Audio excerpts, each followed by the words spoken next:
And hello everyone, welcome to another Infinite Light Brigade live action segment. I'm Ethan Hatfield, and today I wanted to actually discuss a topic with you guys, which is sexual education. It turns out not a lot of people out there really know what it's about, and they actually know about sex less than me, which is very shocking. So today I wanted to inform you guys and just kind of talk about it in a little bit of a more comfortable situation than a health class. So let's talk about sex, baby. Let's talk about you and me. It's a cool fantasy, but either way, let's talk about sex. Alrighty, so let's talk about sex itself. The act is usually when a man inserts his genitalia inside to the female's genitalia, a little bit like that, and usually a lot of sweat, regret, and sometimes a child is born when you don't use a contraceptive. Now, I'm going to talk about contraceptives in a little bit, but what I want to do is actually talk about the genitalia first. Alright, so as genitalia goes, the male one is often scientifically referred to as the penis, though other words for it that you might have heard for it are dick, Johnson, schlong, wiener, or pee-pee. Use whichever one you feel more comfortable with. I can't exactly show you one on the video, or else I'll be flagged as porn, but what I can do is describe it to you, which the best way I can would be if a peach elephant trunk tried to snort a mushroom. The female sexual organ is the vagina. Now, I can't really describe one to you since every time I look at one, I go blind for 10 minutes. So what I can inform you, though, is that on it are the labia, the vulva, not the car, and the clitoris, which, good luck finding that. Alright, so now usually sex would result into a child, but luckily we have things called contraceptives which help prevent pregnancy. Usually a child will be born 9 months afterwards, which would result in one of the partners leaving. Now, no child can be born, and one of the partners leaves during the middle of the night. The kinds of contraceptives that we usually use more commonly is the condom, but if you're an empowered female, you can use the female condom. If you're into taking pills, you can take the birth control pill. If you're into pills and mistakes, you can take Plan B, or the morning after pill. If you're into penetration before the sex starts, you can get a birth control shot. A more dangerous one is usually the pull-out method. And then if you just don't feel like it or religion, you can just pray and hope that the semen doesn't get inside. Alright, now we're going to talk about orgasms, which in my experience is usually when one of the partners starts breathing a lot more faster than the other. Now, male orgasms usually happen about 5 to 7 minutes during sexual intercourse. If someone says they've lasted longer, they are A, a porn star, or B, a liar. Up next is the female orgasm, which a lot of people tend to say is a myth, but actually it's not. It actually can be achieved through hacking or Game Shark, a lot like Mew or Missing No.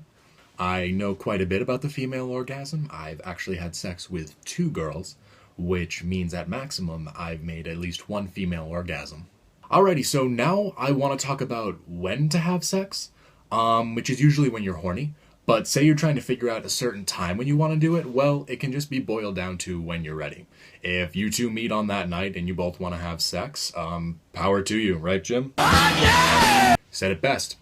Now, say you're both virgins and you're trying to figure out like what kind of time frame you both want to. My suggestion is to not put a time frame on it and just do it when you're both ready.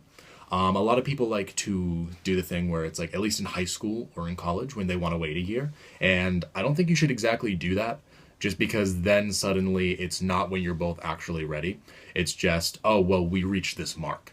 It works for that. It also works for afterwards, because say by the time that year passes and one of you still isn't ready to have sex, you're going to might feel a little more obligated to because you reached that mark, and that's not how it should be.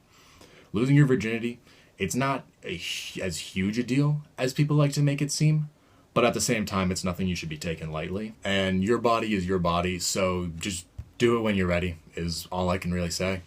Alright, so now I actually want to mention is differences inside sex, which means that, say, one of you wants to, but one of you doesn't, what kind of to do there. And the thing is kind of like with when to have it, you just want to both be ready. Like, say you do want to have sex though and the other person doesn't, you might feel perverted. You shouldn't, actually, because humans are very sexual creatures. Porn was the top thing on the internet for a long time, and now it's still second. And the thing is we all have desires. Whether someone wants to act upon them or not at that certain time, that's completely up to them, and you have to respect that. But the best thing you can do is actually talk to the person if you both have interest and try and figure it out. If you're both not ready, or if one of you isn't ready, you should figure out whether you want to wait or you should see different people. But no one should be having sex when they don't want to, is the most important thing. Now, another thing might be if you're religious and you're not quite sure, like you want to have sex, but you don't. And you're probably wondering, like, say you're Catholic and you're like, I don't want to have sex. Is there something wrong with me? Actually, there is something wrong with you. And it's not that you don't want to have sex, it's that you're Catholic. So, one of the final things that I want to talk about with sex ed is something that actually tends to be brushed over a little bit, and that's consent, where you should always agree to having sex. No one should be participating if they don't want to. It's a common phrase, no means no, and that's true, and no amount of saying girls are complicated is going to change that, vice versa as well. Now, say you have a friend, and they're constantly saying things like, I always get what I want. They are either a liar or a rapist, and you shouldn't be friends with either of those things. Alrighty, so now actually I want to do a little bit of a display of the first time having sex. And how I'm going to do that is I have some props here.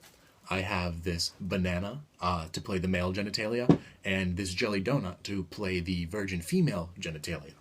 Now I just want to let you know before this that for the males, if your penis also sheds its skin like a banana, that you should probably get yourself checked out by a doctor. You might have HPV or herpes. Alright, let's get started. Alright, so to start out, you're going to want to actually lube up the penis. So what people can commonly do if you don't have like any kind of water-based lubricant is just kind of spit on it. So we're going to do like this. People tend to be turned on by a little bit. Yeah, like that. Then you want to just put it on there a little bit. Cool. Alrighty, and now we're going to get ready for penetration. And what you want to do is slowly start just. You can see the there's the blood on it to represent the hymen break tearing, and so you kind of just keep on going like that until hopefully you don't split it. But that's generally how it goes, and actually. It tastes better, actually, than a literal vagina. Okay, guys, that's going to do it for this video. I hope you took something out of it. If not, I don't know, just pay attention during health class next time.